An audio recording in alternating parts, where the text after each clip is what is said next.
हामीले अस्ट्रेलिया, चीन, America, Canada र नामिबिया जस्ता देशहरूको जनघनत्वका बारेमा यस अघिका श्रृङ्खलाहरूमा चर्चा गरिसकेका छौँ। तिनीहरूको जनसङ्ख्याको ठूलो हिस्सा किन देशको सानो भागमा बस्छ र बाँकी ठूलो भूभाग किन खाली छ? यो प्रश्नको उत्तर खोज्ने क्रममा यस्ता देशको सूचीमा अर्को एउटा देश पनि थपिएको छ र त्यो देशको नाम हो मेक्सिको। यो देशको 82% भूभागमा थोरै मात्र मानिस छन् भने मेक्सिकोको मध्यभागको 18% भागमा यो देशको जनसङ्ख्याको 55 देखि 60% सम्म मानिसको बसोबास रहेको छ। अर्थात् यो देशको अधिकांश भूभाग पूर्णतया सुनसान छ। दर्शकवृन्द, आउनुहोस् आजको यस श्रृङ्खलामा हामी मेक्सिकोको 82% भूभाग किन खाली छ भन्ने विषयमा विशेष चर्चा गर्नेछौँ। उत्तर अमेरिका महादेशमा रहेको संवैधानिक गणतन्त्रात्मक देश मेक्सिकोको उत्तरी सिमाना संयुक्त राज्य अमेरिकासँग जोडिएको छ। यसको पश्चिममा प्रशान्त महासागर र दक्षिणमा ग्वाटेमाला, बेलिज र क्यारिबियन सागर रहेको छ। पूर्वतिर मेक्सिकोको खाडी रहेको छ। क्षेत्रफलका हिसाबले मेक्सिको संसारको 13औं सबैभन्दा ठूलो देश हो। यसको क्षेत्रफल लगभग 20 लाख वर्ग किलोमिटर छ।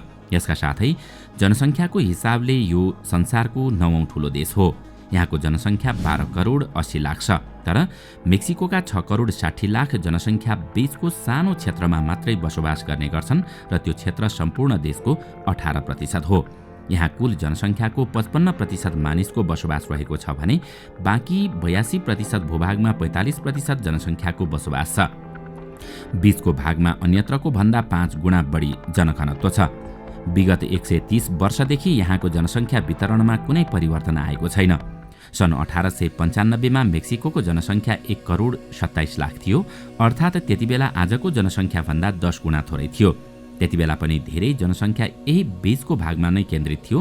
त्यतिबेला पनि देशका 55% जनसङ्ख्या यही भागमा रहने गर्दथे। 130 वर्षसम्म पनि यहाँको जनसङ्ख्या वितरणमा कुनै परिवर्तन देखिएको छैन।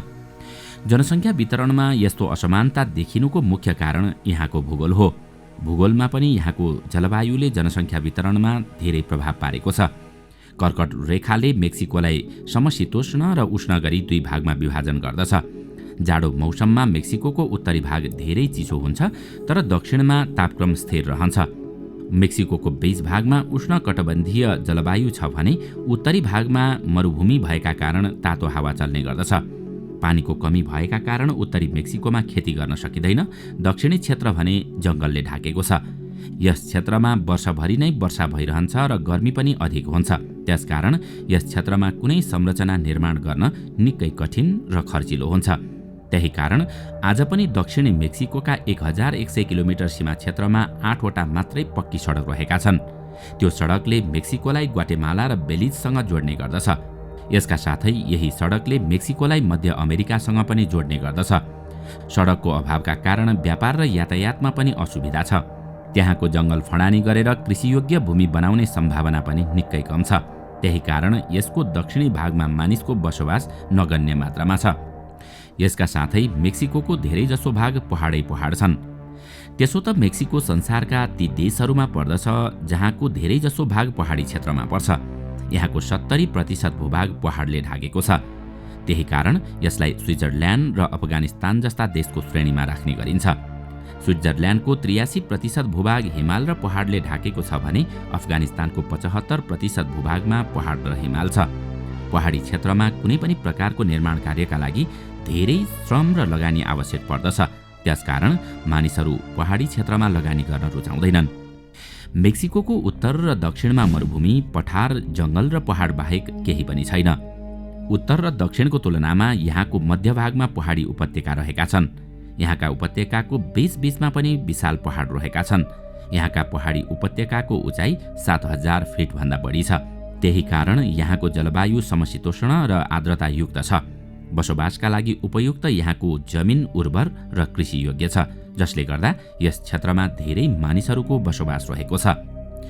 मेक्सिकोको मध्यभागमा केही ज्वालामुखी पनि रहेका छन्। कोकस र रिभरा प्लेट लाखौं वर्षदेखि मध्य मेक्सिकोतर्फ धकेलिरहेको हुँदा यहाँ बेला बेलामा ज्वालामुखी विस्फोट हुने गर्दछन्। तर यस्ता घटना मध्य मेक्सिकोका बासिन्दाका लागि फाइदाजनक हुने गरेको छ। जब ज्वालामुखी विस्फोट हुन्छ तब त्यसमा लाखौं वर्षदेखि जम्मा भएका खनिज पदार्थ पनि बाहिर आउने गर्दछन्। ज्वालामुखीको रापले कृषिका लागि उर्वरकको काम गर्दछ। मेक्सिको फ्रान्सभन्दा 3 गुणा ठूलो छ, तर पनि कृषि उत्पादन भने दुवै देशको बराबर जस्तै छ, किनकि मेक्सिकोमा यसको मध्य भाग मात्रै कृषि उत्पादनका लागि योग्य छ। यहाँको कुल क्षेत्रफलको 12% भूभागमा मात्रै खेती हुन्छ र त्यसमध्ये 10% जमिन यसको मध्यभागमा रहेको छ। मेक्सिकोको मध्यभागपछि यसको धेरै जनसङ्ख्या उत्तरी सिमानामा देख्न सकिन्छ। यसको उत्तरी सिमाना संयुक्त राज्य अमेरिकासँग जोडिएको छ। यो सीमा क्षेत्रमा मेक्सिकोका 5 वटा ठूला सहर रहेका छन्। मेक्सिकोका तिजुआना, जुरेज, न्युभो लरेडो, रेनोसा र मोटामोरोस शहरका सिमानामा अत्यधिक मानिसहरूको बसोबास रहेको छ। त्यसो त मेक्सिकोको उत्तरी क्षेत्रमा यसरी मानिसहरूको अत्यधिक चाप हुनुको मुख्य कारण सन् 1960 को दशकमा अमेरिका र मेक्सिको बीच फ्री ट्रेड सम्झौता भएको थियो। त्यसपछि यस क्षेत्रमा श्रमिक सस्तो भएका कारण धेरै कारखाना स्थापना भए। उक्त सम्झौताका कारण मेक्सिकोमा सहज रूपमा अमेरिकी सामान पुग्न थाल्यो। त्यसपछि सन् 1994 मा उत्तर अफ्रिकी फ्री ट्रेड सम्झौता नाफ्टाको पनि विस्तार गरियो। त्यसपछि सीमावर्ती क्षेत्रमा अझै कल कारखाना थपिए। मेक्सिकोमा सस्तो श्रमिक पाइने भएका कारण अमेरिकाले पनि सस्तोमा सामान पाउन थाल्यो। अमेरिकाका लागि त्यो निकै फाइदाको सम्झौता बन्यो। त्यसकारण अहिले पनि अमेरिकाका हजारौं कारखाना यही सीमावर्ती क्षेत्रमा रहेका छन्, जसले लाखौं मानिसलाई रोजगारी प्रदान गरिरहेका छन्। त्यही कारण अमेरिकाको सीमावर्ती क्षेत्रमा मेक्सिकोको सघन जनसङ्ख्या रहेको छ। मेक्सिकोमा शान्ति सुरक्षाले महत्त्वपूर्ण स्थान ओगट्छ। त्यही कारण धेरैजसो मानिसहरू मध्यभागमा नै बस्न मन पराउँछन्। अफगानिस्तान र मेक्सिकोको भौगोलिक समस्या समान छ। दुवै देशमा पहाडी क्षेत्र धेरै भएका कारण सहज रूपमा केन्द्र सरकारले निगरानी गर्न सक्दैन। हो, यही समस्याका कारण अफगानिस्तानमा तालिबानको जन्म भयो भने मेक्सिकोमा ड्रग्स माफिया बढ्न पुग्यो। यी माफियाले मेक्सिकोका ससाना भूभागमा बसेर हतियार र ड्रग्सको कारोबार गर्ने गर्दछन्। मेक्सिकोको केन्द्र सरकारले त्यहाँको पहाडी क्षेत्र र दक्षिणको जङ्गल क्षेत्र नियन्त्रणमा राख्न सकेको छैन। त्यसकारण यी क्षेत्र माफियाहरूको नियन्त्रणमा छ। यस्ता क्षेत्रमा आम सर्वसाधारण बस्न चाहँदैनन्। त्यही कारण मेक्सिकोका मानिस मध्य तथा उत्तरी सीमावर्ती क्षेत्रमा बसोबास गर्न रुचाउँछन्। अझ सिधा भन्नुपर्दा यिनै कारणहरूले आज मेक्सिकोको मध्यभागको 18% क्षेत्रमा यो देशको जनसङ्ख्याको 55% देखि 60% मानिसको बसोबास रहेको छ।